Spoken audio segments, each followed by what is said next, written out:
Take two. Thank you for letting me know. I don't know why the sound was muted. Can everybody hear me now?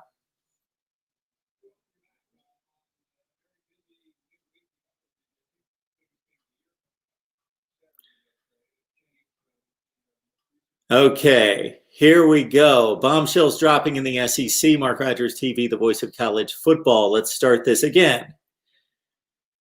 What a day in the SEC. What a day in college football. But of course, focusing on the Southeastern Conference, the game that features the two biggest brands, meaning LSU and Florida, the two that have been affected at the same time concerning one game. So the biggest game of the year, affected, impacted. That was earlier this afternoon when it was ruled a cancellation to be rescheduled tentatively, of course, on December 12th. And then just maybe an hour ago, I first learned of Nick Saban testing positive for the coronavirus. He left the Alabama football facility immediately, went home to isolate, says he is feeling fine at this point. He took a PCR test to back up and confirm that initial test, and that has confirmed his positive test. The athletic director of Alabama, Greg Byrne, has also tested positive. So I'm sure that SEC officials, Alabama officials, and the medical staffs from those two institutions are in full force in putting in motion the contact tracing and the protocols to determine where and when, who else could be affected and impacted, because we've got a football game, of course, featuring Alabama and Georgia. I think that's pretty clear. The biggest game of the college football season thus far, and possibly could last until the end of the year. But for right now, Alabama is playing Georgia on Saturday night. The Alabama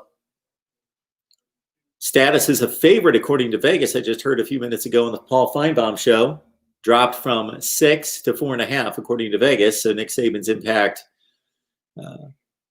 is huge, as would be expected.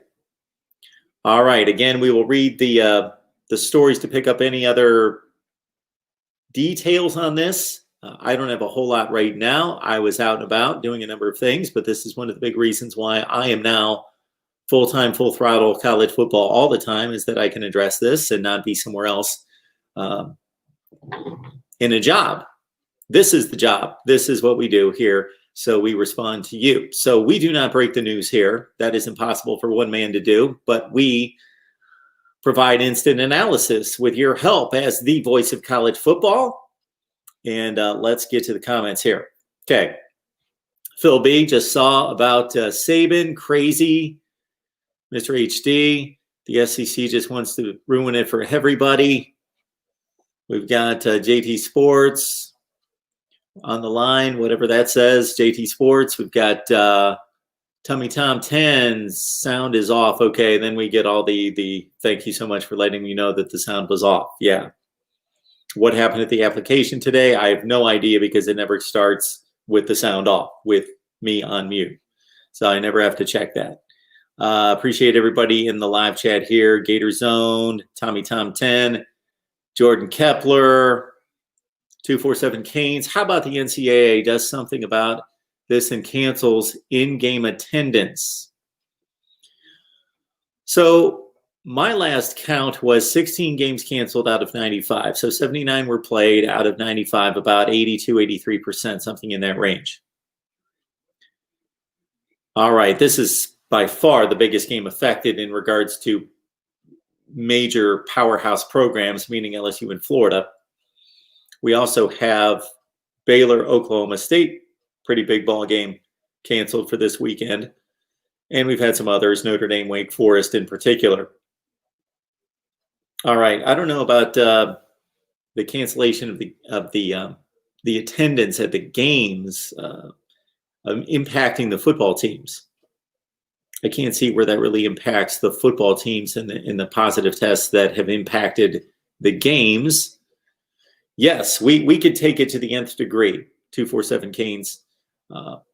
There is a safety factor, and there is a life and economic factor. And I am not downplaying the life factor in favor of the economic factor.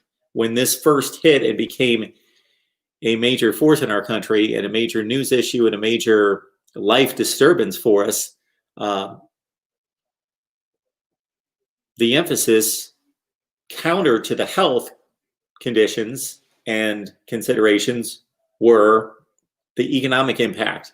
But we have also come to find out that it impacts us gravely and greatly as a society to not be connected, to not be in-person connected.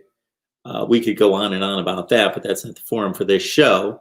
But in terms of mental health and obviously people's livelihoods being taken away, being damaged. And so I think there's a balance to be struck. And just because we are alarmed when certain people's names are attached to the coronavirus and the testing positive, that hasn't changed the overall scope of it. That hasn't changed or magnified in any way or made more severe, increased the severity of the pandemic nationwide and worldwide, just because somebody prominent tests positive, whether that be President Trump or Nick Saban or a celebrity or somebody we can identify with because we know them, we know of them.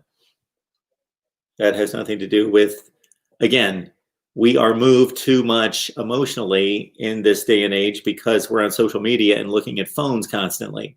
We're looking at phones with video and we're looking at names.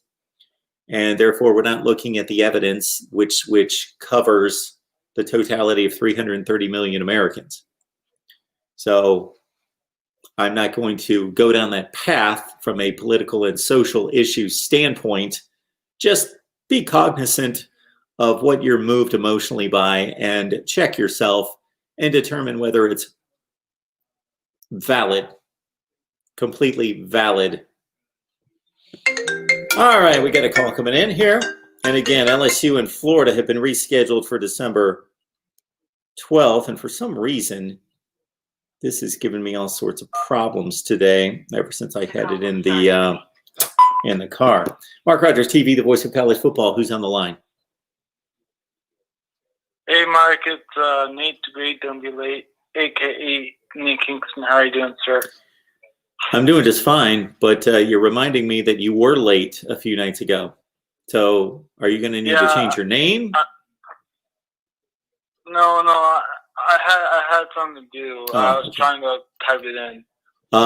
Your title, Nate, may not be long enough. You could probably tack on to the Nate the Great, Don't Be Late. You could tack on there unless I have something to do. Well, I was not trying to be late. I was just have family plans or whatever it is. I'm just messing with you, Nate. But it's all good. What's up? All right. So I was going to talk about Bama's defense from last week. I kind of was really surprised and shocked that Bama's defense didn't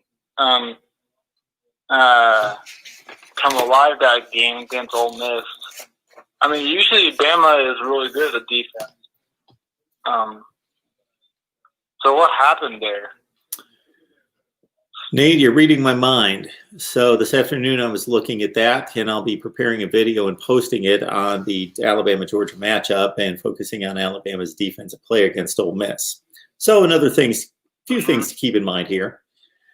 First of all is that Ole Miss tore up Florida a couple of weeks earlier to a certain extent, maybe not to the degree of Alabama, but they put up 35 points and they put up a ton of yardage. So this Ole Miss offense is going to have to be dealt with by everybody in the SEC. They put up 42 points the next week against Kentucky. So they're a bit of a scoring machine. They have a tremendous quarterback in Matt Corral. They have Lane Kiffin calling the plays. He's a mastermind. He's one of the best at determining matchups against the defense as anybody in college football. So let's give some credit to Ole Miss. But it is still alarming that Alabama would give up that kind of yardage. And if you just watch the game, beyond the stats, because I saw just about the entire game, is that Alabama looked completely lost and overmatched on defense, and they were on their heels all night, and they weren't in the right position. They were missing tackles. They were blowing coverages. They were blowing assignments up front against the run, which is really surprising. And you're right. Nick Saban's defense has been exceptional since he started there. They've had the number 1 defense in the nation a number of times. They've only been ranked outside the top 10 a couple times. And in fact, Alabama's worst defensive showing since Nick Saban arrived is 12th in the country. I mean, don't get me wrong, that's not bad, but that's still it's not as bad, but it's unacceptable for a Bama fan. What is the performance against Ole Miss, or the 12th in the country? No, the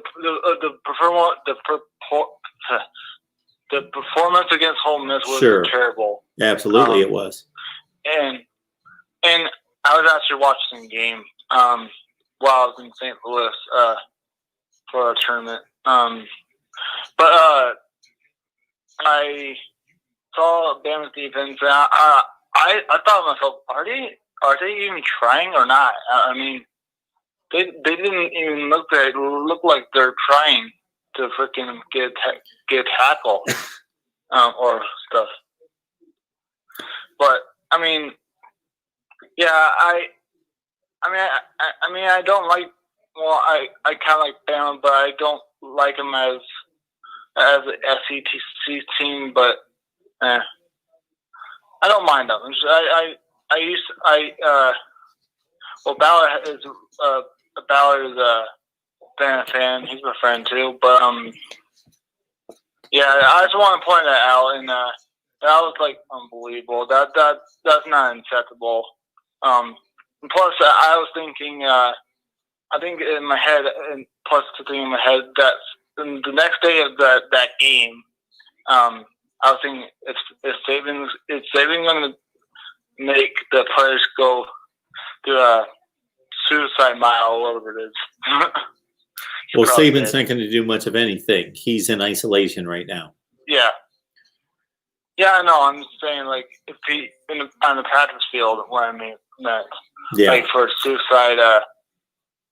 Yeah, they will address the defensive issues, and we'll see if it improves. And I would guess that it's going to improve, but this is probably not a great Alabama defense. But I'm sure that it will improve considerably. All right, Nate, thanks for the call. Appreciate it. Mark. Have a great night. You're welcome. Yep.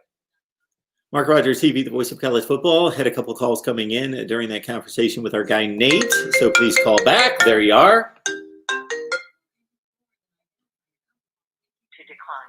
Press 1 to start the call, or 2. The call will start. Mark Rogers TV, the voice of college football. Who's on the line? Hey, Mark Rogers, how you doing? It's Ballard Sports Media. Hey, Ballard. I'm doing good. How's it going tonight? Yeah, it's good to see you back on YouTube and everything. I know you took a couple of weeks off, but yeah, I just saw the news, and obviously, as you know, I'm an Alabama fan, and I just put a video up and everything. It's shocking in the sense, like, with the whole Nick Saban thing. Like, it's not shocking because obviously we know the virus is there. Anyone can get it, and obviously for people like Saban's age, that's who they say that's who's most prone to it. But, like, this is Nick Saban we're talking about. So to see the greatest head coach in college football come out with news that he's tested positive and everything. And I was just talking with a couple friends of mine that I'm friends with on YouTube and everything. And, like, it's just, like, it came out of nowhere, I think. And I'm in shock with this news from and I don't know if you saw this, but I think I saw where Greg Byrne also tested positive. Sure. Yeah, we mentioned that as well. So, Ballard, as I was talking about before I took the previous phone call, people, seem to be a bit unnerved or shocked, or when a big name, when a celebrity, when a president, when a college football coach in this case contracts the virus, I don't necessarily understand that response. We know we've got 330 million people in this country. Pardon me? I was just going to say, because of all the ways, like, you know, with everything going on in Alabama, how they're testing players and all the, like, they have their own guidelines and everything that they're trying very hard to stick to.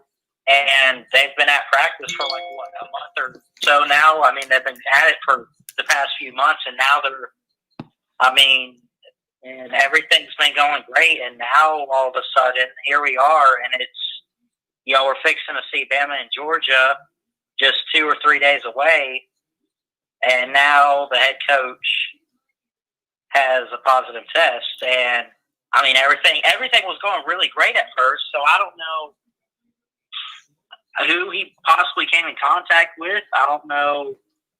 I mean, so your shock, I think you get what I'm saying. So your shock is more from the standpoint that they've implemented every possible safety guideline and precaution, and somebody still got it.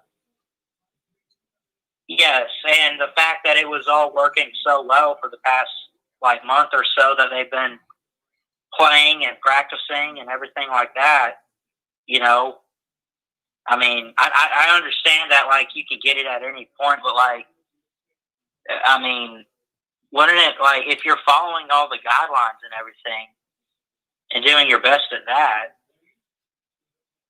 you know what I mean? Well, that's what's a bit of a mystery about this virus, is that we know how it's transmitted and how it circulates to a certain extent, but we don't know exactly. You know, we don't know. You know, different tests and studies come out from time to time that will let us know, okay, maybe it's not as severe and conducive to being transmitted on a surface as we thought. It's more airborne. And we learn a little bit more all the time. But I still have thoughts. You know, if I'm in a public place, as I was this afternoon, and I've got a mask on, the other person has a mask on. There's a glass shield between myself and I'm getting my car work done, and somebody else that I've heard, okay, well, the glass shield helps considerably, but it moves throughout the air. It can still be caught. That's true. So yeah, there's a lot that we don't know, and it's pretty obvious that precautions can be taken to the nth measure, and it can still be contracted. Yeah. Well, I mean, so now what I'm trying to figure out, obviously praying for, I'm praying for this virus to all go away, as we all are, praying for Coach Saban, whether you like him or not. I mean, just be praying for him, obviously. Of course. But what do you think of, like, so how's it going to work if they do play this week against Georgia? How is Saban going to coach? I'm hearing rumors from a couple people that maybe Coach Sarkisian takes over the whole team. Well, that would be my guess. I don't know. That was my guess. Without hearing or really thinking about it, looking into it, I just figured he runs the offense and he has extensive head coaching experience at that level. Washington, USC. So make him the interim coach for the week or so. Yeah, I would think that he's the guy. I haven't heard that. I haven't heard that addressed anywhere, but that he was my first thought. I hope it's not Pete Golding, because the Alabama defense last week and everything. I mean, look, I'm not even gonna rip on Golding too much, but I mean, could you imagine if they said, we're gonna let this young guy in Pete Golding take over the entire team? Oh, that would be a train wreck. I would think that's Nick Saban's decision to make. Yeah, that is fair. But I'm sure that if Bama does play, with or without Coach Saban there, or however they're going to do it, I'm sure that it'll work out, I think. Well, they've got capable people, but Nick Saban not being there is an impact. To what degree, we don't know, and we'll never know, because they could go out and win 28-24, they could lose 28-24, they could win or lose 35-10, and we can speculate what the impact was, but we'll never know. Absolutely. Well, anyway, obviously praying just for this virus and the country and everything, and of course Nick Saban. But thanks for taking my call, and I'll hang out in the chat section, I guess. We Roll Tide. appreciate it, Ballard. Thank you so much, man. Thank you. Mark Rogers TV, the voice of college football. Of course, the two breaking stories coming out this afternoon, and that's why we're on about an hour and a half earlier than we had anticipated for our SEC Live first edition at 8 o'clock Eastern Time. And we've got a slew, just a plethora of guests coming up from your favorite SEC sites coming up at 8 o'clock Eastern Time. But since LSU in Florida was canceled, and then Nick Saban tested positive for COVID, I decided to jump on here early because I'm figured there would be much to talk about. David Knight saying that if you test positive, then you have a duty to not allow it to spread to other people because it doesn't affect Coach Saban, does not mean he cannot transmit it to someone else that it may harm. Absolutely. And just because Nick Saban's not affected right this second doesn't mean he won't be affected, and we pray that he won't be. But some people take a few days to show symptoms. All right, we got Let's Toast Media on here. Never seen your handle before. Welcome to Mark Rogers TV, the voice of college football. Would love to know who you root for. Oh, go blue. Who you root for? Go blue, Michigan, which is probably my next target for a live show. And we appreciate you jumping on board here. Mr. Johnny D. Alabama lost this weekend. Would Saban still be undefeated against his former assistants if it is his team, but he won't coach? Well, what happens when a coach misses a game? Where's that head coaching victory or loss credited to? I'll answer that question. It is credited to the coach that is in charge of the team on game day on the sideline. Just go back 2 years to Ryan Day and Urban Meyer at Ohio State. Ohio State finished the 2018 season at 12-1. Urban Meyer is credited with a 9-1 record, and Ryan Day had a 3-0 record for Ohio State in 2018. So the coach of the day, the interim coach, is credited with the win or the loss. Mark Rogers TV, the voice of college football. Who's on the line? Hey, Mark. What's up? It's David Knight. Hey, David. How are you? I'm fine. Hey, I see a lot of banter over there in the side chat. It's about the COVID virus. Yeah. And really, I think when we are wearing masks, the only thing we're trying to do is prevent us from possibly giving it to somebody. And there's a good chance that if we do that, or we can avoid doing that, then everything is good, right? The real, I think, impetus in the United States is to slow this down. The other thing is how it affects other people is just not known because it really doesn't have any rules, right? So the good thing about all this is that if we do practice the proper techniques of washing, cleansing, wearing masks, social distancing, etc. And look, I wear glasses, and when I wear this mask, it fogs my glasses up, right? With all that said, a lot of people are not taking this seriously, and I think that's why it keeps spreading. And it's unfortunate, and it's not like we're catching some crazy disease. It's just a virus. But the other thing I want to say on that is that, because I do this in my job, I'm not going to go into all that, but what I'm saying is that it can affect people in different ways. And there's a lot of people who have passed away from this who, when you would look at them, they're in a pillar of health, and it just affected them in a negative manner. And people are not taking this seriously. So I was just trying to say to everybody, if you're listening, that the really big takeaway from this is you're maybe protecting yourself, but you're also protecting your fellow man or woman to make sure that they stay safe as well. The other thing, and you can talk more about this than I can, I saw a picture of Tom Herman today, and his hair was completely gray. And I know when he took that Texas job, his hair was brown. Do you have any comments on that?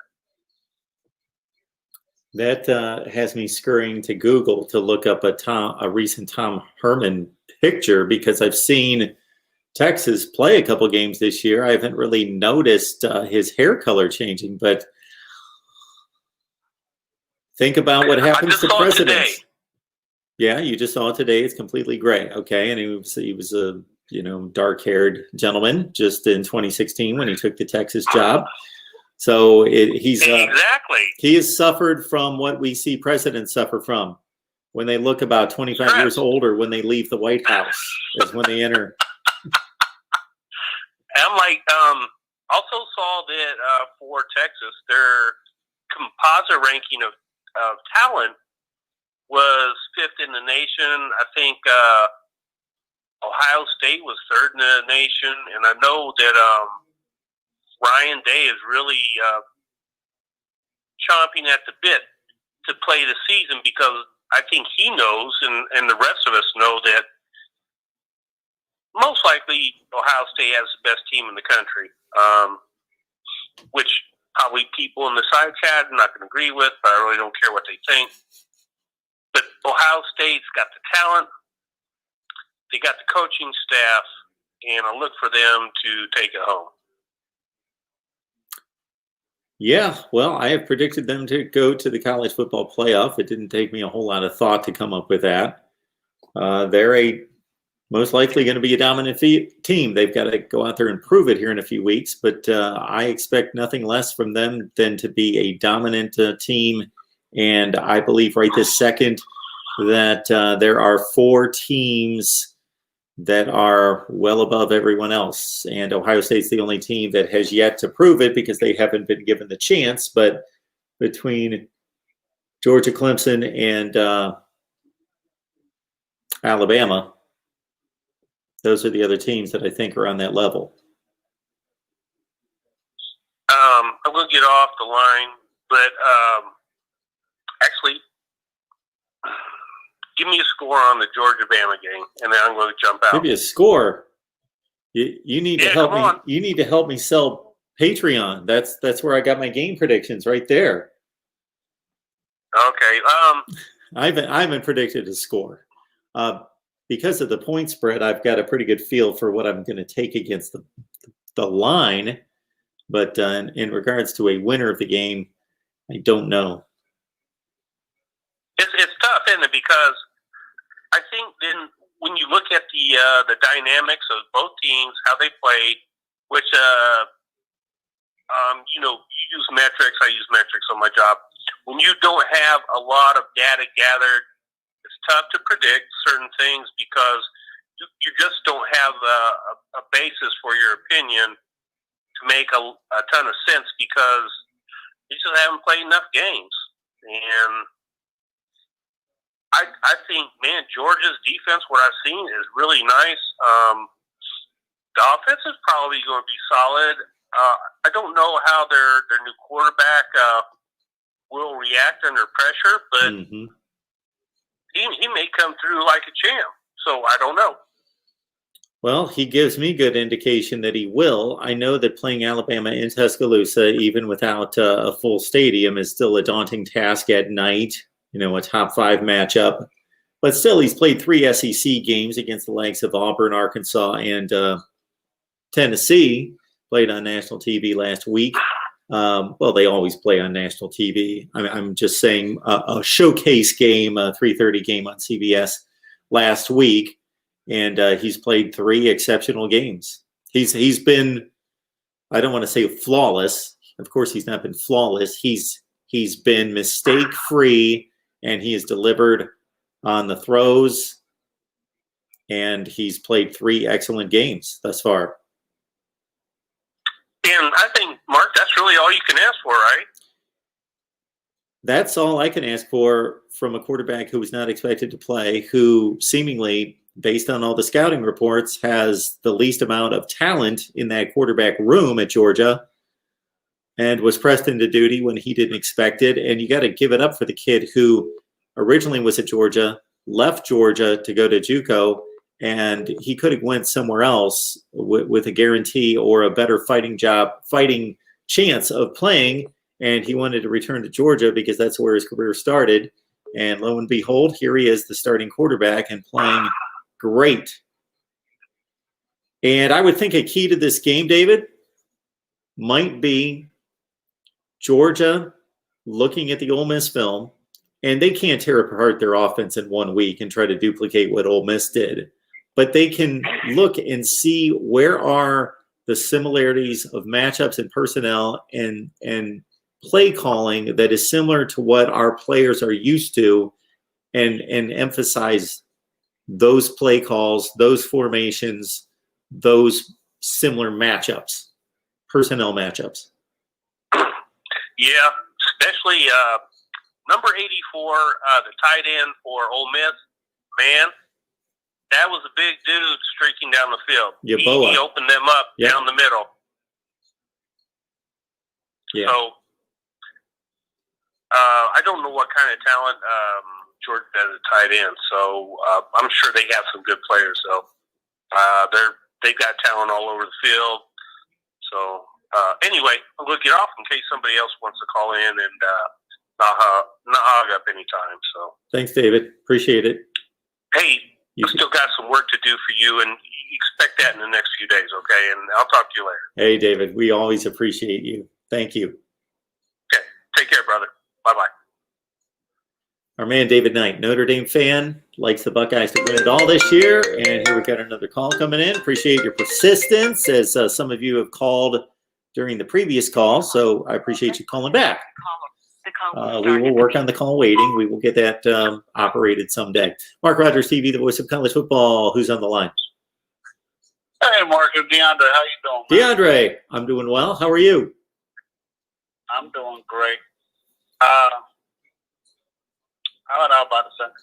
I had talked to a lot of Ohio State fans last week. I mean, not Ohio State fans, Miami. I just used for Clemson whooping Miami, Ohio State too, just like Miami. You're getting them mixed up now. I tried to explain to people. I don't know if Bobby or Pete mentioned it on your show, but Tyler Davis didn't play against Virginia, and he didn't play against Citadel. He was hurt. He got hurt during the Wake Forest game. And I don't know what Miami fans saw that they thought they were going to beat Clemson. But I was like, if you go back and look at that UAB game, UAB didn't do a good job of Miami didn't do a good job of blocking UAB. And I was looking at that game. I said, I went back and looked at the Louisville game. And I said, the guys were running wide open against Louisville. I don't know what's happening to Louisville. They're all defense sucked. I'm not saying they had a good defense in the past, but I didn't never see anybody run wide open like that, like the tight ends were. And I was shocked that people say, well, they ain't gonna block Miami. Like De'Aaron King never played.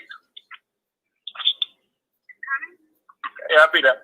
De'Aaron King and his conference never played a defense like Clemson. And I think De'Aaron King struggles to throw the ball too, like some of the other quarterbacks. Not saying he's a bad quarterback, but it seems like he struggles to throw the ball too. And I think you heard me mention Andre Booth a lot, and we haven't seen him play. I just kept hearing about how good he was. He was a 5-star. I know he was behind Stingley and the kid at Oregon. I can't remember the guy's name in recruiting, but he was like the third best corner to come out of high school last year. And you just didn't see him play because they had so much depth last year. Well, they had two good corners last year. So I was just, I was shocked that Miami fans thought they were going to keep it close with Clemson. I was like, what has changed over the years, over the last year, that y'all think y'all were going to beat Clemson? And don't get me wrong, they beat a Florida State defense that had 10 returning starters, and I don't know why Florida State defense sucked so bad versus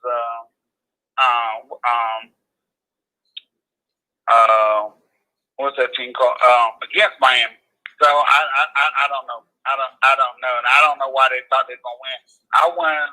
I was telling Carolina Jackpot I won like $600 off that game because these Miami fans keep wanting to bet. I'm telling y'all, is not going to be the game that you think it is. I mean, and I think that's what I heard you talk about being back and what does being back mean. That only applies to when you hear people talk about Miami for some reason. They always want to say we're back. They can beat Bethune-Cookman 90-8, 90-0, and they be like, we're back. I'm like, what did y'all do to be back? Y'all didn't beat Clemson, or you still haven't showed that you can beat Duke. Duke's beat them last 2 years, or Georgia Tech.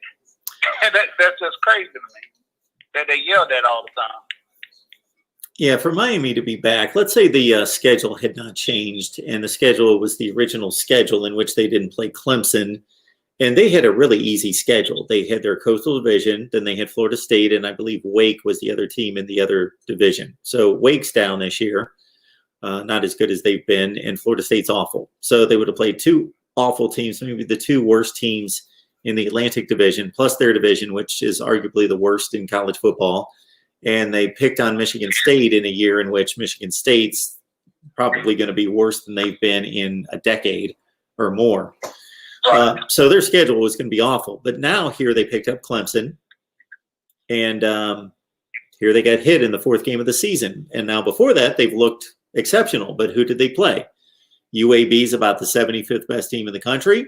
Then they played Louisville, who at the beginning of the season, a lot of people thought was a top 15 or 20 team. I thought it was more like a top 35 team, and it looks like more like a top 60 team. And then you get the same thing with Florida State. They're like a top 70 team in the country. So they didn't play anyone. And then when they talk about, there's a difference between, as you well know, there's a difference between the second tier and the likes of Clemson. There's a difference between the 10th best team in the country and Clemson. And we're talking about them playing teams that were like the 70th best team in the country. So they just got into a completely different deal on Saturday night, and it showed. Yeah, I know you got to run because I'm about to do the other show. But I go back to this too. But you got to show that you could beat the teams that were that you're supposed to beat consistently, because they were losing to Duke and Georgia Tech on the regular. And you could say that you're back and yell that all day long, but if you don't beat the teams that you're supposed to beat when you're supposed to beat them, there's no reason that Duke should be able to hang with Miami. And I know this is not 2001 or 2004, but there's no reason that you should be losing that game. Now, Georgia Tech, okay, I understand you're losing that game. But Duke, no. And I wanted to ask you, why does Texas struggle so much? And they end up one. I'm not going to say got more talent than Florida, but it probably just got just as much. Why is Texas struggling on the defensive side of the ball and the offensive line? I have no idea. When I watched that game against Oklahoma on Saturday, the first thing that I noticed, in addition to the defense, of course, which was, they gave up 56 points to Texas Tech. But back to the Oklahoma game, the most noticeable glaring weakness on the Texas team to me was the offensive line. The pass protection was terrible. Ellinger was running for his life constantly. And the running game, I don't know what the numbers were. Nothing really jumps out about the running game against Oklahoma. And this is against Oklahoma, and they're awful defense. Right. I don't know, because I don't know that we can even blame specific coordinators. They changed their defensive coordinator. Todd Orlando's gone. So I'm at a loss too. They've got a top 5 recruiting class every year. Right. Austin is like the fastest growing city outside of Phoenix. I mean, you have, I heard Miami fans say they're the only school that can step out the door and get all the talent. I said, no. USC and Texas can too. They don't have to leave that area to get that type of talent, and they're struggling with it. And I don't. You know how I feel about Tom Herman and whatever his name, and Mike Norvell, and then after Strong and Lovey Billy Terry got fired. It's like sometimes It's the program itself. And I was telling a Miami fan this. I know I jumped back to Miami. Maybe if they stop taking so many different transfers and actually develop some talent, maybe they wouldn't have some of the issues that they have. But Texas' problem to me is like it shouldn't be a problem. It's like your offensive line absolutely sucks. Your defensive line sucks. Your DB sucks. So, I mean, I understand we had COVID this year, and that might be an excuse for the defense not to be there. But I just can't understand why I can't understand why they struggled so much the last couple of years. Oklahoma, too. I mean, Oklahoma, when I was a kid, had some amazing defenses. And when you have Roy Williams and what's the defensive lineman? He played for Tampa Bay. McCoy. I mean, they have the defensive names out there. And I just can't understand why those two programs are struggling with the defense that they are. But like I said, I know you have to get to some other people, Mark. Well, DeAndre, thanks for talking. I will tell you one quick thing before you jump off, since you brought that up about the defense in the Big 12 and in particular at Oklahoma and Texas. I ran this down a few nights ago when a caller made the same or similar comments. And then I just went through if you go through the footprint, meaning the states that comprise every major conference. Think about the states in the SEC or the ACC in particular. And let's look at the ACC. You've got Florida, Georgia, South Carolina, North Carolina, Virginia. You've got New York, and then you got Massachusetts, and pretty much that's what you've got. But in particular, North and South Carolina, Virginia, Georgia, Florida. And I counted up. Then you got Kentucky. Anyway, I counted up like 12 or 13 states for every conference. Okay? 12 or 13 states. And most of them really good football playing states. You know, the SEC, obviously. Everybody outside of Missouri plays great football. And Arkansas to a certain extent. In the Big 12, outside of Texas, Oklahoma, Kansas, Missouri, Iowa. Those are the only states that have Big 12 teams. There's only 4 other states besides Texas, and I'm going to leave West Virginia out because if you're playing high school football in West Virginia and you're any good, you're going to go to West Virginia. And if you're not, it's not like you to fall to another Big 12 school. Like the Big 12 doesn't have any presence in West Virginia where you would think that top players in West Virginia would think about other Big 12 schools. You know what I mean? Yeah. So I think they have an issue with their high school football players. Well, yeah, and that's what got Matt Brown out there the first time, because they said they didn't see what them guys did their 12th grade year.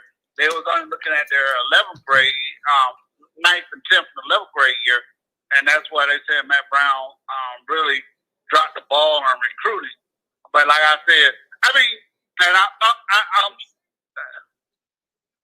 asked my uncle, the one that played at Clemson in the 80s, when they got in trouble for the recruiting violations for playing paid players. I said, if we look at the area of Clemson and that area, there's really no money around there. I said, where do the guys get the money to pay off?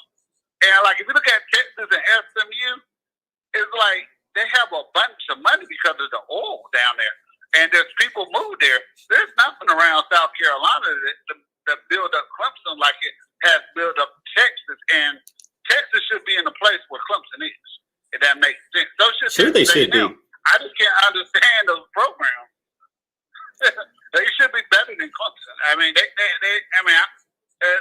all the jokes away. I don't really make fun of Texas or Texas A&M, but you take all the jokes away, those programs should be way better than Clemson. Well, DeAndre, think of it this way. Think of it this way, too. Add this onto it.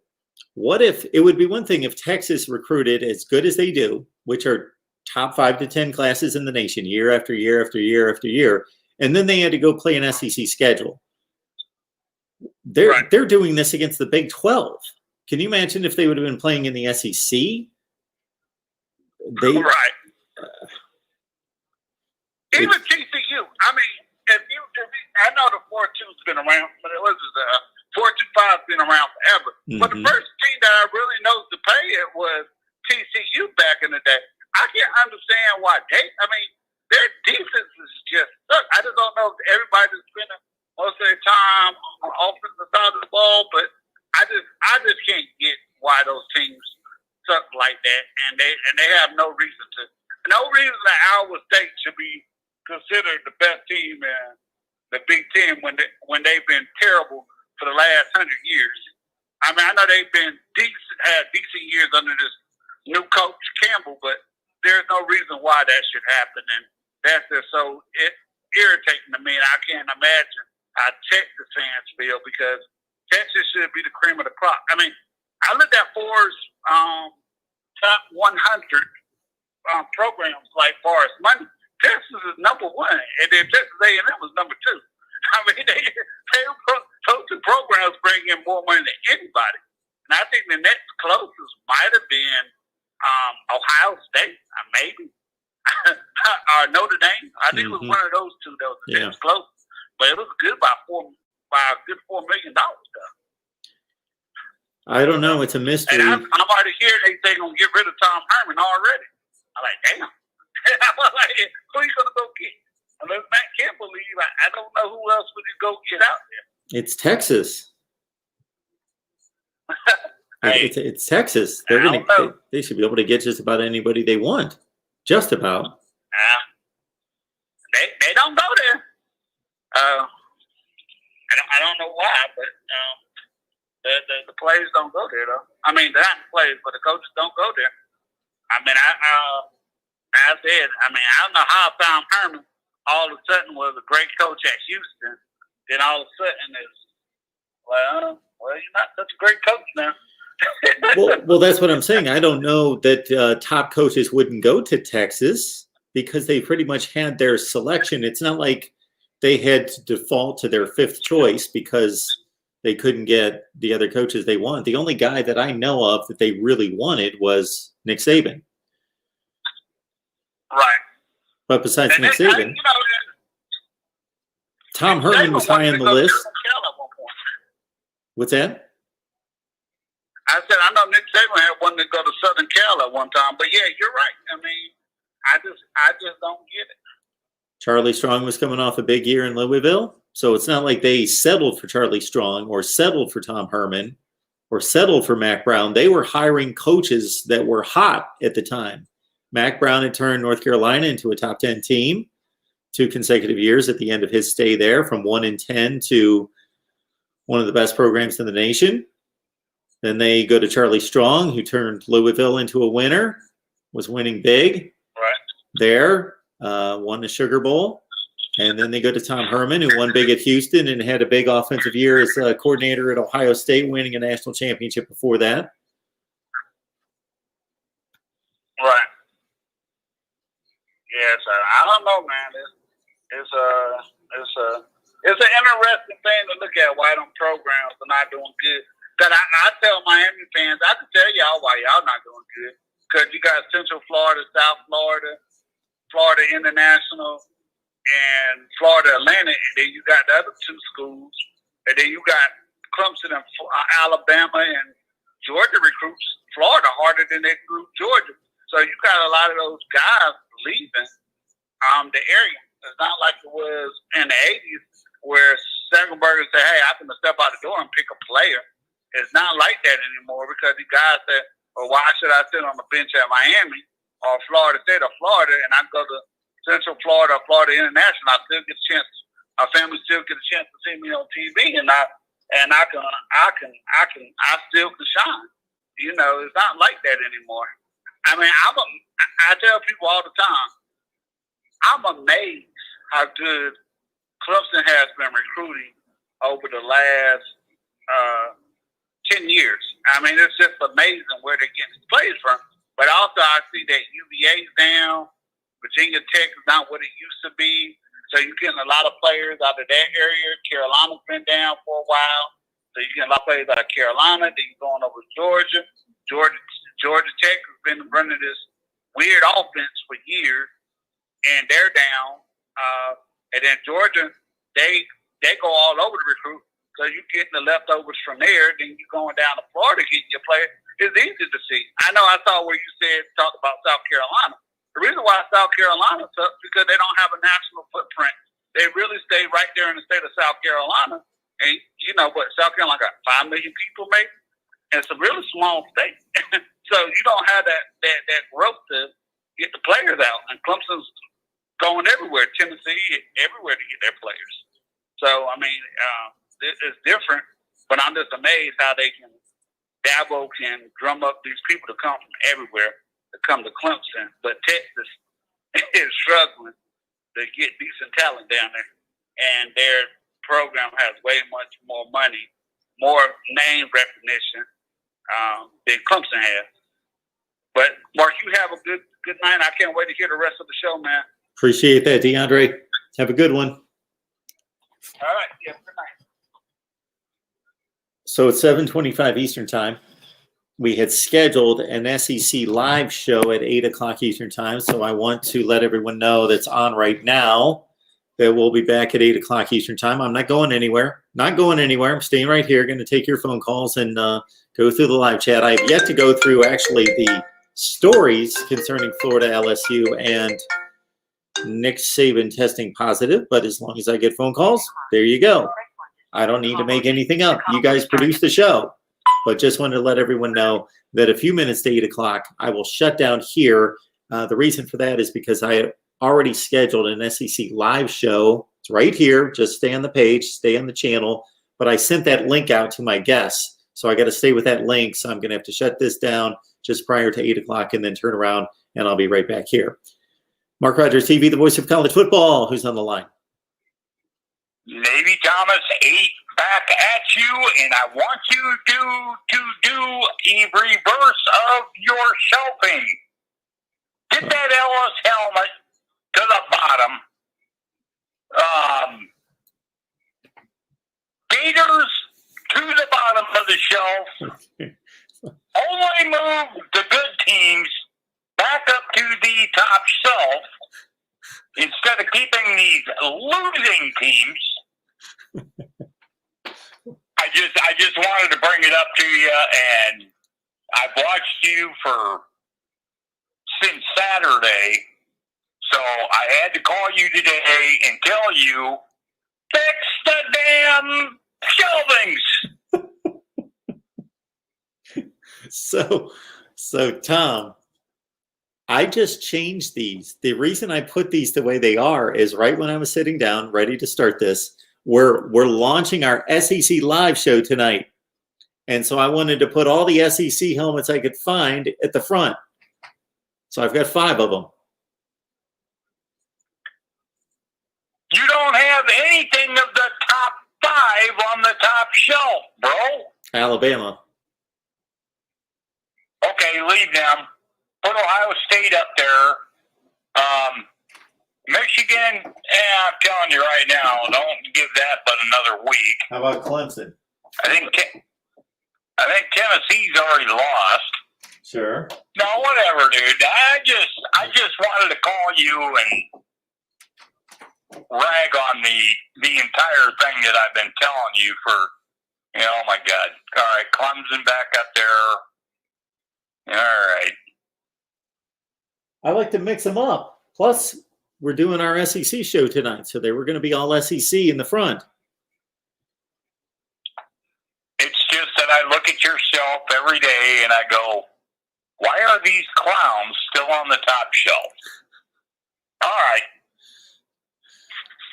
Thanks for fixing us there. Okay, my friend. All right, we'll Navy talk Thomas. to you later. Appreciate that. Navy Thomas, the one and only. He's probably been watching me longer than anybody else on here. I would love to know, and I tried to do this one time. I went to the subscriber page, so my subscriber page owning the channel, I can go and look to see who all the subscribers are, so I can see who just joined 10 minutes ago and go through that. And so they don't have a way to order it, so I can flip it around and see who was first, second, third, on down the line. I would love to know who was the first ever subscriber to MarkRogersTV that is still a subscriber. I'm sure there's been a ton of people that dropped off, of course. But that would be fascinating to me.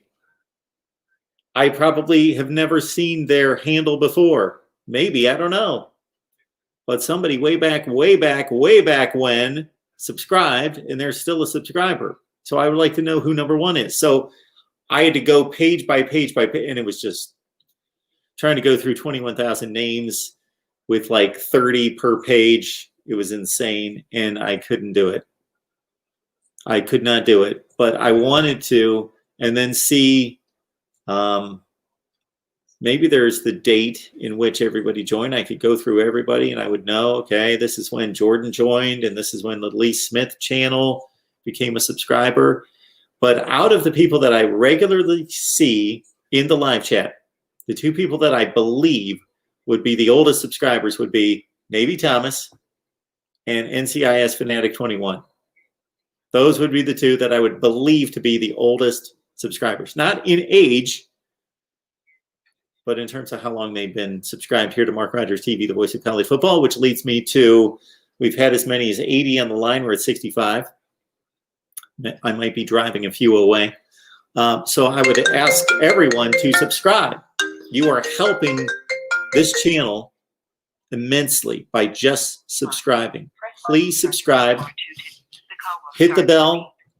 That activates the notifications, and that way you know when we're going live.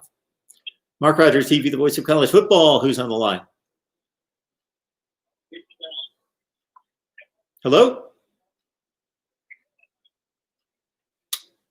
All right. Hello? Okay.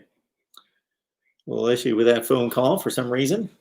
Don't know what was going on there. Somebody called and didn't know they were calling. Something like that. A little butt dial there from somebody. Give me a call back if you legitimately want to call.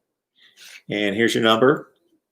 Keep in mind, there you go. Subscribe right here to Mark Rogers TV, the voice of college football, 21,000 strong. We need to, that number needs to go through the roof.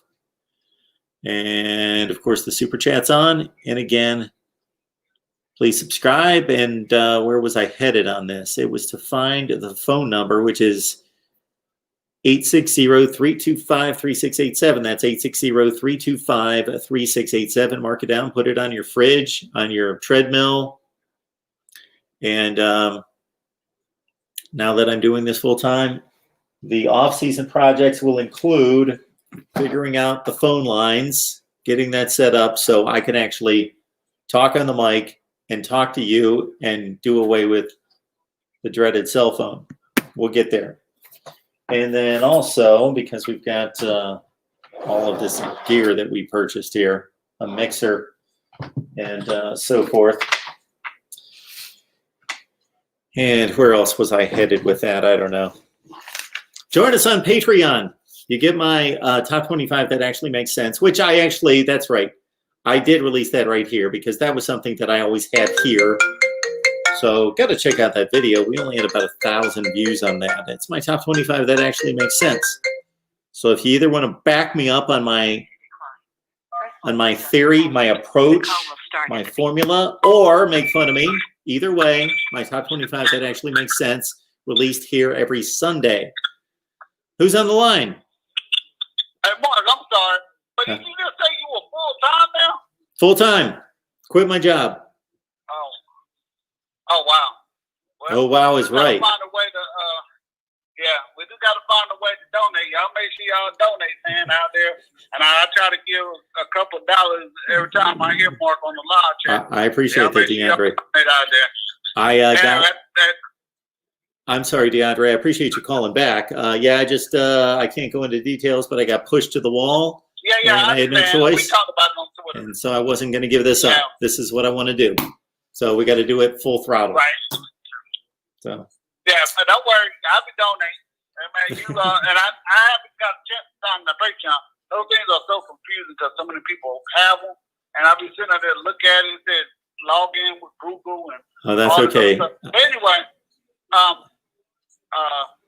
Yeah. You know, we will support you. I've been there. I'm about to leave my job, not to do this full time, but you know, people act like they can control your life just because you work a job. If I'm doing what's in policy, you shouldn't be messing with me what I do outside. I can see why I'm doing something hateful, but you're doing something that people will enjoy, and that's a pure damn shame on those people. I appreciate that. And like I said, I've been there. I'm going through it now. I'm like, yo, man, cause I tell people you ain't gonna talk to me any type of way, and people think they can talk to you just because you work for them any type of way. Now, this is freedom. This is not the 60s or the 40s or 70s. You got to stand up for what you're right. But trust me, I'll be donating, man. But man, you take care. I'm get off. Let everybody else call. Thank you, DeAndre. I appreciate that so much. There's my man, DeAndre. He's caught the vision. I know that he's got a ton of stuff going on in life, and he has responsibilities and so forth. But yeah, he's a full supporter here in every way. And we love talking 80s and 90s football in particular. 860-325-3687, whether you want to talk about Nick Saban's situation, the LSU Florida cancellation, if you want to talk about my helmets and what should be displayed here, a la Navy Thomas. DeAndre pretty much covers the nation when he calls. Sometimes he wants to dive back into the 80s and 90s. Whatever you want to talk about concerning college football. And, of course, coming up at 8 o'clock Eastern time, keep it right here. Stay on the front page of Mark Rogers TV, the voice of college football.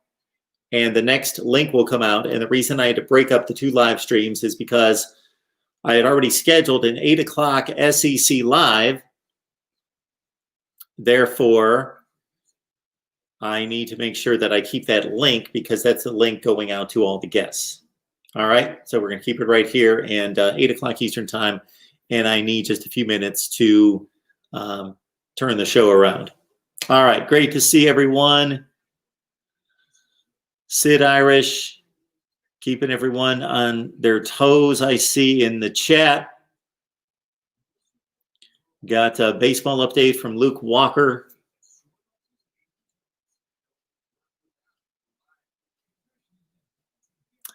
Yes, Jordan, a lot of self-proclaimed medical experts in the chat. And I've had to play one myself on here from time to time, even though I've said many times when we were in the middle of that from sometime in February, and then when it really hit, when everything got canceled in March and spring practice, that's when it really affected the college football fans. Spring practice shut down sometime in mid-March. And as we went through the summer and the cancellations of the games and the whole deal, as it's played out, I've had to many times field a lot of medical questions and say, I really don't know what I'm talking about. I'm no medical expert, but this is what I gather from watching the news, watching experts, just using a little common sense.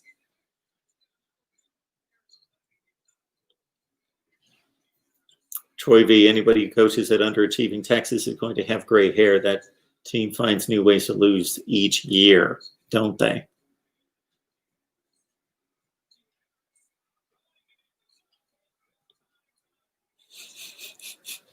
SEC Dog with his take on the COVID deaths. Oh, yeah. Bo Weevil. It's great to see Bo. He joins us on Patreon on our Voice of College Football community. And anybody in the chat here that joins us on Patreon, we thank you. Patreon, we thank you so much. Thank you so much. Bo says most at risk need to protect themselves. There is a positive by people being exposed to virus. Herd immunity will be developed. People must still go on with life. We can't live in fear. So that's a great balanced perspective on it right there. Be safe. Listen to the guidelines. Listen to most of the guidelines. Some of the guidelines have been unreasonable, enacted by local government. They have been very politically based. So be careful there. Stand up for your rights. We live in a free society. Let's remember that. Freedom doesn't mean stupidity or foolishness, but it allows for that. But I think that's a very measured comment made there by Bo. Protect yourselves and others. Okay. And then also understand that we can't live in fear. We need to protect those people that need to be protected, protect all of us, because that protects others. But don't live in fear. No fear. Be smart. Be wise. but live in freedom. All right.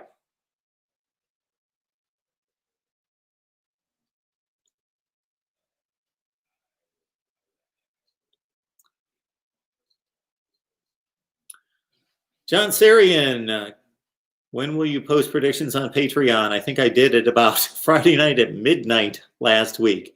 If you guys would like those at a particular time, I will be a bit more, a bit earlier with those predictions. But let's see, we're sitting here on Wednesday night. Typically, I make them on Thursday or Friday. Yeah, so we will have our predictions against the money line and against the spread. We had our first rough week at 6-8 this past weekend, 6-8 against the spread, and I believe I was only 9-5 straight up, which is awful, 64% straight up, but all sorts of upsets. And I didn't listen to my own advice. What am I telling all of you all the time?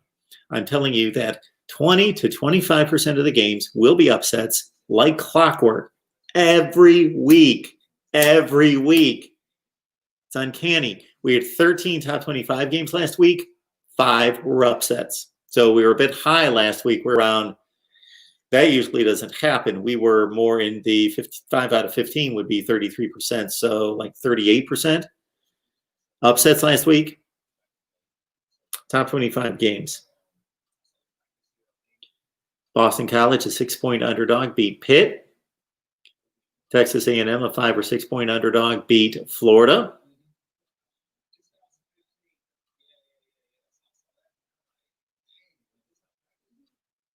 Missouri, 14-point dog, beat LSU. Of course, there's 3 right there. Can't come up with the other ones right off the top of my head, but they were there. Those were 3. There were 2 more. There were 2 more. So keep in mind, upsets. So if you're a betting individual, I'll leave out the word man. We've got Cheryl on here. Anybody else besides Cheryl from the better half, the more favored of the genders out there? Sometimes we've got Melissa, sometimes we've got Shay, sometimes we've got, trying to think of who else. But if you're a betting individual, keep that in mind. That if you lay down $100 on any particular game and you're betting the game against the spread, the payoff by Vegas is right at 91%. Now that varies slightly by pennies, but that's a minus 110. You will see that figure all over the place, minus 110, because that is the standard against the spread bet. So, for example, this week, Alabama plays Georgia. Alabama's, let's say, a 4-point favorite. If you take Alabama minus 110 against the point spread, you take Alabama. Alabama has to win that game by 5 or more because it's a -4 line. Alabama's a 4-point favorite. So Alabama's going to win by 5 or more for you to win. And since the line is minus 110, that means you have to bet $110 to win 100. So I'm on the other side of it. Let's say I'm taking Georgia. If Georgia wins, I win. If Georgia loses by 3, 2, or 1 under the point spread, since I'm getting 4 points, then I win the bet as well. And again, I have to bet 110 to win 100. So it's a 91% play by Vegas, meaning that you make a 91% gain if you win. You lose 100% if you lose, obviously. So if you, for every $100 bet against the spread, the average take is $91 on a $100 bet. So Vegas is fine with there being even money on both sides because they take their 9 or 10 bucks per 100. They take their 9 or 10% and they build the big hotels with it. All right, we got a super chat contribution coming in. I will post this to the screen as soon as I get to it. Mike, thank you so much for that. I appreciate it. Rearrange those helmets, Mark. Put the UGA one in front and put that Florida one on the floor. Okay. Where's that Georgia one? Where is that one?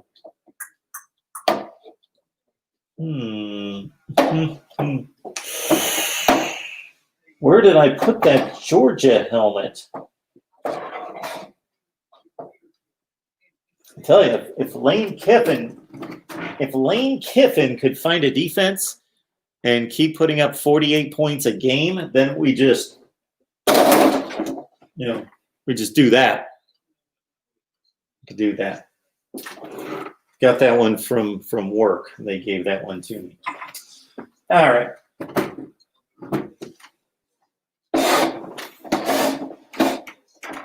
Yeah.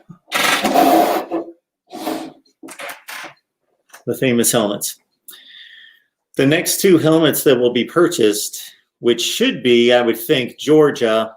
To your point, Mike, I was just having a little fun. There's no Georgia. They should be the next purchase.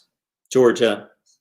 Then between Penn State, Auburn, Nebraska, Luke, maybe North Carolina, if they continue to, those would be the next ones. Iowa. Oh, but actually, my point was going to be, we ran a contest a couple of years ago, and I'm really bad. This is shame on me. Ran a contest, not that this cost anybody anything or anything was donated, but I did let everyone know that I would purchase the two helmets that won the contest. And the two winners of the contest were Iowa, and get this, Tulsa. But Mike, thank you so much for the super chat. I will get that to the screen very soon. We've got contributions coming in from Mike and from BGPO Football Funk. So much appreciated. And I got to work on those predictions according to John. Get those out sooner. All right.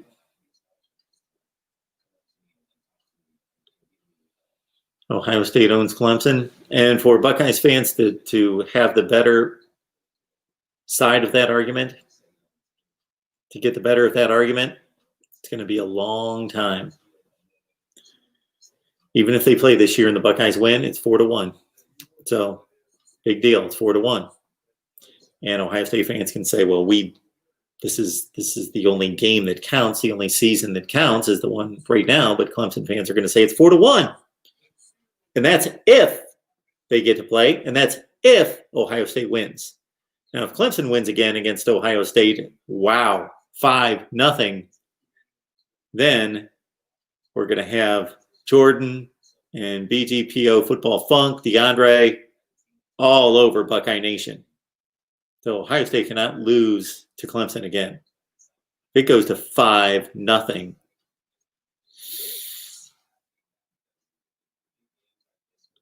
Moo Bud, how long is this going to be on? So we're going to be on for hours and hours and hours and hours, but there's going to be a different link at 8 o'clock Eastern time. That's our deal, Moo Bud. I think I've seen your handle before, but I will give you a big welcome anyway, Moo Bud. Welcome to Mark Rogers TV, the voice of college football. Would love to know who you root for and how long you've been watching.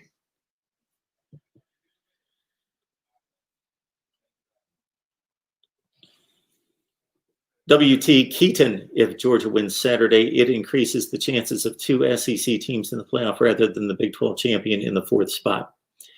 That is something I've been talking about extensively for the last few weeks. I don't know necessarily why, because of Georgia winning.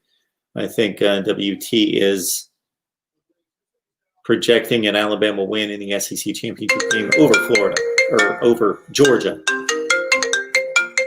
It could go the other way. Georgia could lose Saturday and then win the SEC title game.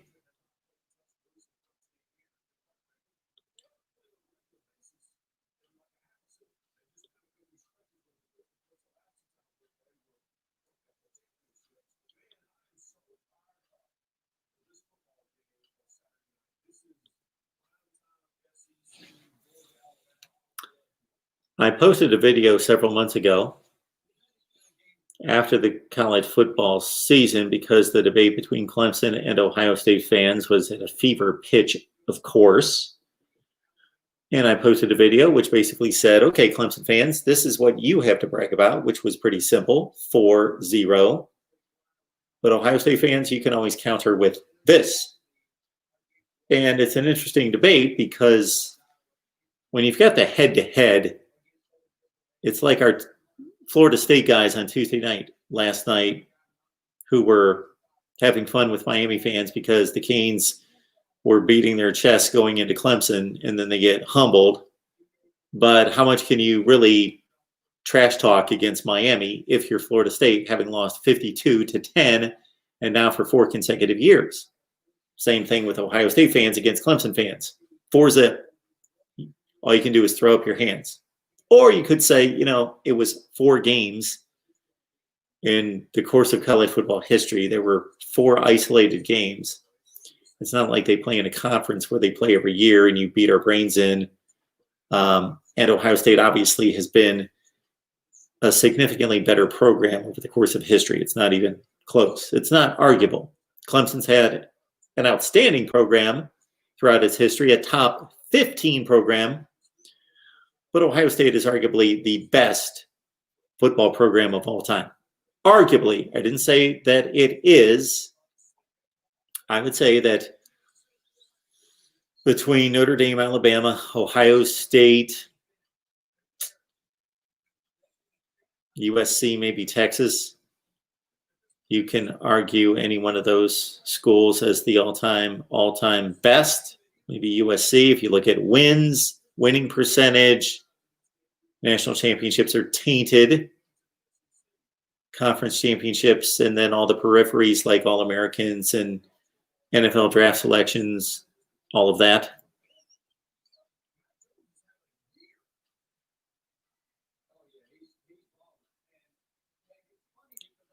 Big news coming in from Tiger Todd 90. Nick has been confirmed to have COVID.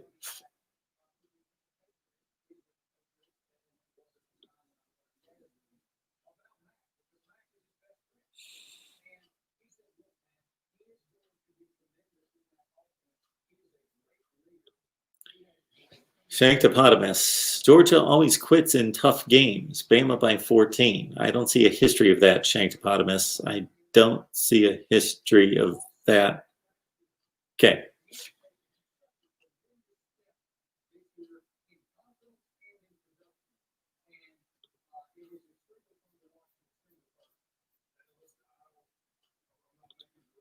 Thanks, Mike.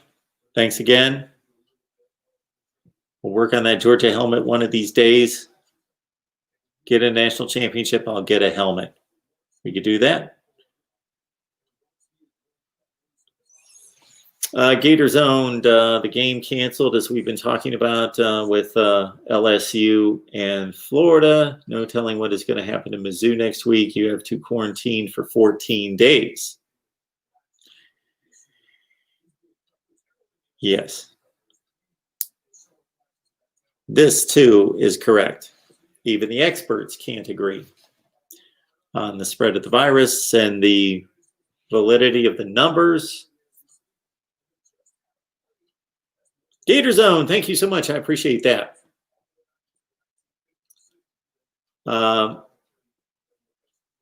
What do you think happens to Florida Mizzou? So to your point, we're getting a cancellation on Wednesday for a... We're getting a cancellation here 3 days before the game, so that makes it only 10 days before the next game. We would have to go to the SEC guidelines.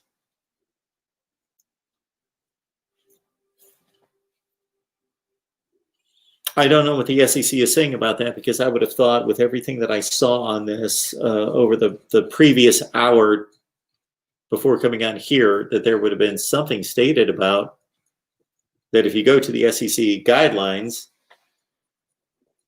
what they've created to deal with this, and I don't know offhand what those are.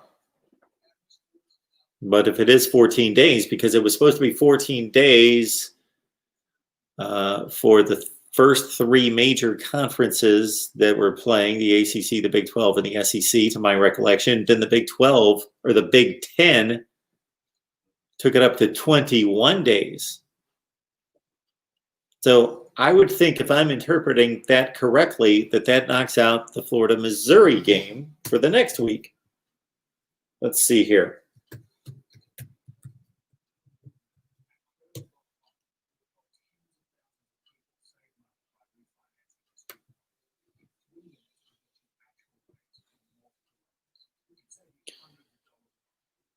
Okay.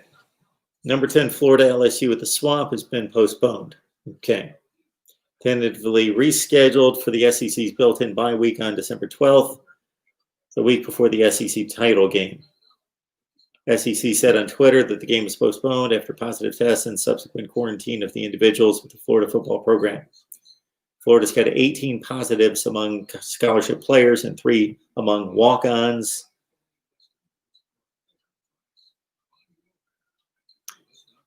The members of the staff and the players who tested positive are asymptomatic or have mild symptoms. That's good.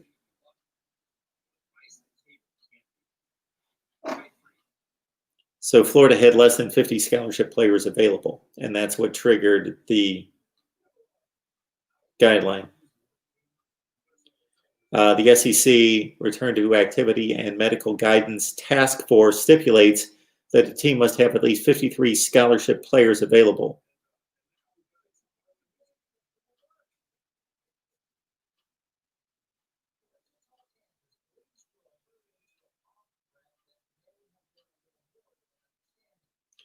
Strickland said there's suspicion that the trip to play Texas A&M in College Station this past weekend is at the root of the outbreak.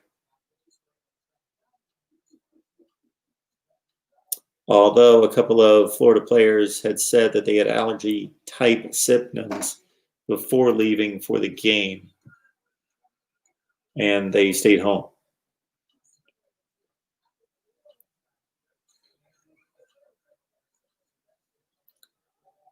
This is the second SEC game this week that has been postponed, joining Mizzou and Vanderbilt. Okay, here you go, Gators owned. Because Florida has so many players who are positive and in quarantine, next week's game against Mizzou could also potentially be in jeopardy. That doesn't tell us a whole lot. I would think that it is in jeopardy. I love the term. This is bad grammar, bad semantics. The game could possibly be in jeopardy. Anything could possibly be in jeopardy. Why not say it's in jeopardy? That doesn't mean it's going to be canceled. That means it's in jeopardy. If it's possibly in jeopardy, it's in jeopardy.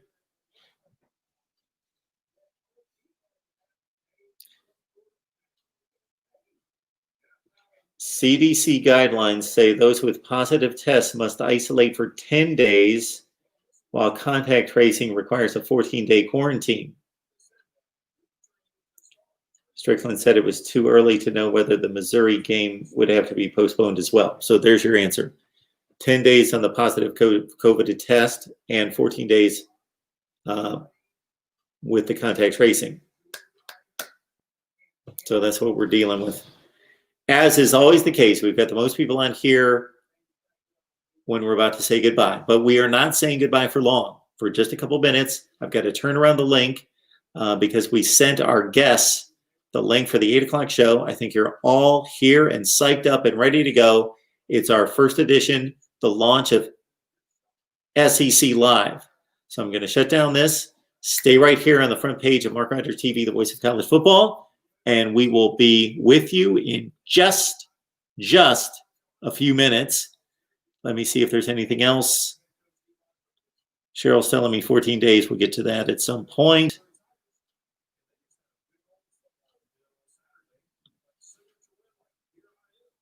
All right, everyone. Great to see you. And again, keep it right here. We'll be right back. Boom. SEC Live is coming up at 8 o'clock Eastern time.